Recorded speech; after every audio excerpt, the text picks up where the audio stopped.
Hi curators, this is Mike from Aviary Games, and I'm here to tell you about my submission for the 2015 Boston Festival of Independent Games. It's a game called Interregnum. Interregnum is a game for 3 to 5 players, and it takes an hour and a half to 2.5 hours to play, and here's some additional info about it. Thank you very much for your consideration. The king has died, leaving no heirs. His council has acted quickly and appointed a regent to prevent a war of succession, and you, a distant cousin of the king, now have the only chance you will ever have to seize the throne. But you are not the only one with this opportunity.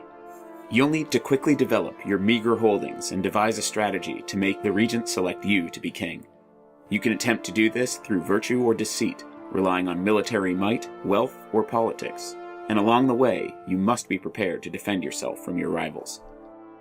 Interregnum is a game about building up your fief's capabilities and using your resources to seize favor without overextending yourself, all while watching for opportunities your opponents create by biting off more than they can chew. The art style of Interregnum is based on stained glass using styles from the Romanesque and Gothic period as inspiration. Every type of card in the game, village, wealth, army, family, and court, uses their own color scheme and unique border to create a visual style for each strategy. Interregnum is a hand construction and resource management game for 3 to 5 players that takes about 90 minutes to play. Complete rules and gameplay can be found in a separate video below. Every round, in addition to playing cards that allow you to gather resources, attack, and trade, you can also build new developments in your fief, drafting a card that represents a new person, place, or thing from a tableau that is randomized each game. These cards expand your capabilities as well as defining the type of ruler you are becoming. For instance, you could take on a foreman to help you with your future construction efforts, or develop ties to a black market, allowing you to trade political influence for money.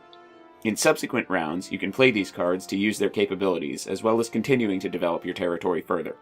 In addition to claiming new developments, you also have the opportunity to claim obligations every round. These are tasks that you take on in order to help you gain favor. They could be anything from supplying the regent with food and soldiers to hosting a noble guest, or even attempting to blackmail the regent. The more of these obligations you claim, the more favor you can accumulate, but they also come with an upkeep cost. So as you claim more, your resources will get spread more and more thin, giving your opponents the opportunity to sabotage your obligations, and the regent will not be impressed if you fail to live up to your commitments. Okay, that's Interregnum. I've also attached a PDF of the rulebook as instructed, and if there are any questions, I hope you'll contact me, and I hope I'll see all of you guys at Boston Fig this year. Thank you very much for your time and consideration.